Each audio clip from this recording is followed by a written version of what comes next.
Hello বন্ধুরা, আপনারা দেখছেন 6.0 স্টুডিও মাস্টারের প্রফেশনাল একটা অ্যাম্পলিফায়ার। খুবই ফেমাস অ্যাম্পলিফায়ার, ঠিক আছে।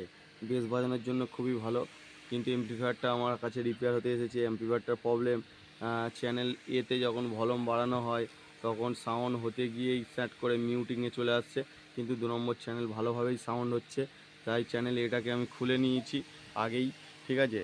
কারণ চেক না করে আমি সেই লেভেলের বিশাল বড় মিস্ত্রিদের মতন নই যে তারা কাজ করতে করতে ভিডিও করে। স্ট্যান্ড ট্যান্ড নেই আমার। স্ট্যান্ড দেখতে পাচ্ছেন, হ্যান্ডমেড একটা স্ট্যান্ড বানিয়েছি। খুবই অসুবিধা হয়, লাইটের সমস্যা হয়। তাই মোটামুটি এইভাবেই আগেই খুলে চেক টেক করে নিয়েছি সব মডেলের। তার মধ্যে আহ, এই ট্রায়াকটা এখানে ছিল। এই ট্রায়াকটা হচ্ছে 41-600B এই ট্রায়াক, ঠিক আছে। এই ট্রায়াকটা খারাপ ছিল। এই ট্রায়াকটার নাম্বার দেখতে পাচ্ছেন, আলোর জন্য সমস্যা হচ্ছে। এই দেখুন, এই যে 41-600B ট্রায়াকটার ঠ্যাংটা ভেঙে গেছে, কিন্তু ভালো আছে, ওর জন্য কোনো সমস্যা নয়। তার জন্য আমি পিছন থেকে ছোট একটা ট্রায়াক লাগিয়ে দিয়েছি, 16-600Bর একটা ট্রায়াক, ঠিক আছে। বাকি সব ট্রানজিস্টার, মসফেট, হাইডেল, লো রেল, সব ভোল্টেজ, ফেড, LM311 এইসব কার্ড কন্ডিশন, এখানে যে ডায়োড, পিএফ সবই ভালো আছে, কোনো সমস্যা নেই।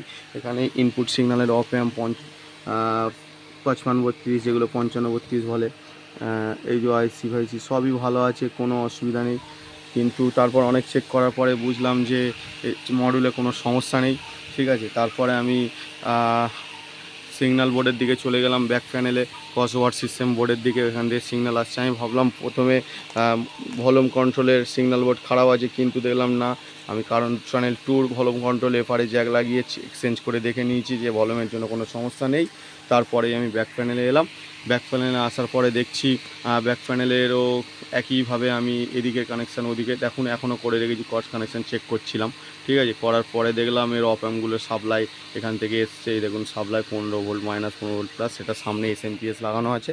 একটু দেখানোর চেষ্টা করি। এই যে আপনাদের এসএমপিএস, এই এসএমপিএস থেকে সাপ্লাইটা গিয়েছে, ওই সাপ্লাইটা এসে এখানে চলে এসছে তারের মাধ্যমে এই ব্যাক প্যানেলটাকে চালানোর জন্য। যাই হোক, আর কোনো সাপ্লাই এখানে লাগছে না। তাই এই সাপ্লাইটা এখানে সব জায়গায় সাপ্লাই ঠিক আছে, কিন্তু অনেক চেক করার পরে বুঝলাম কোনো অপ অ্যাম্প আইসিও খারাপ নেই, ইনপুট সিগন্যালে যে বাটন সুইচ কোনো কিছুই খারাপ নেই।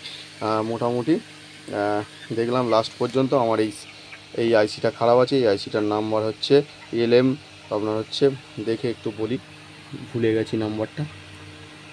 হচ্ছে 13 13 মানে 13700, 13 700। এই আইসিটা ওয়ার্কিং সেই ভুল করছে, মানে ডিস্টার্ব শর্ট হয়ে আছে ভিতরে ভিতরে।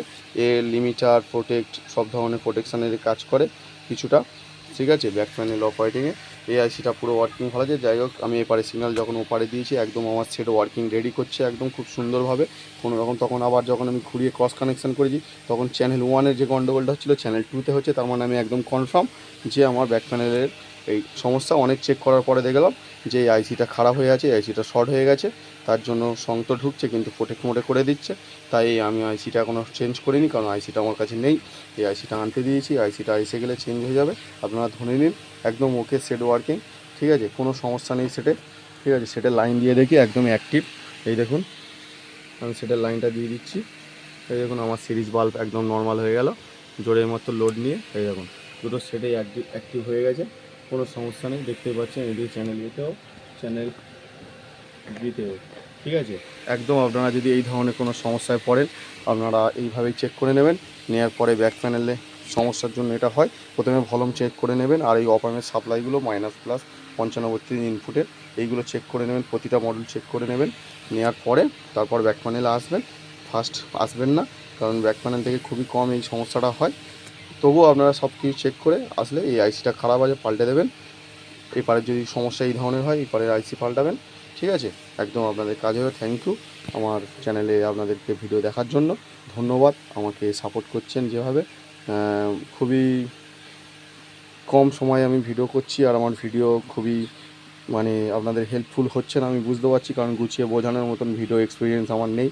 আর কাজ করতে করতে দেখানো প্রতিটা ভোল্টেজ ডিটেলস আপনারা প্রায় সব জেনেই গেছেন। এক একটা এই ডায়োডগুলো হচ্ছে হাই মিডে ব্যাক ভোল্টেজ যাতে না যায় তার জন্য, একে অপরের সাথে তার জন্য লাগানো থাকে। ঠিক আছে, হাই অ্যাম্পিয়ারের ডায়োড। আর এই ফেডগুলো দিয়ে আমাদের ভোল্টেজ যেমন যখন লাগে, যেমন ভলুম বাড়ানো হয়, ভলুম বাড়ানোর সাথে সাথে আমাদের এখানে যখন মেন ট্রানজিস্টারে ভোল্টেজ থাকে যে তখন লো ভোল্টেজ থাকে, ধরুন 50-এর মধ্যে থাকে। এবারে 50-এর পরে যখন আমরা ভলুম আস্তে আস্তে বাড়াচ্ছেন তখন মিডিয়াম ভোল্টেজটাকে আবার ফেড পুশ করতে থাকে। আবার ফেড যখন ওর ওভার ভোল্ট লাগে তখন আবার থার্ড রেলের ভোল্টেজ হাই ভোল্টেজ পুশ করতে থাকে। এইভাবে ক্লাস এইচ ওয়ার্কিং হয়। যাই হোক, এই বিষয়ে একবার ওয়ার্কিং ভালো করে দেখাবো আপনাদেরকে। আজকের জন্য এইটুকুনি। আপনারা সবাই ভালো থাকেন, আমার চ্যানেলটাকে একটু সাবস্ক্রাইব করে সাপোর্ট করুন আরও নতুন নতুন ভিডিও করতে। ঠিক আছে বন্ধুদের সাথে, থ্যাংক ইউ, সবাই ভালো থাকবেন।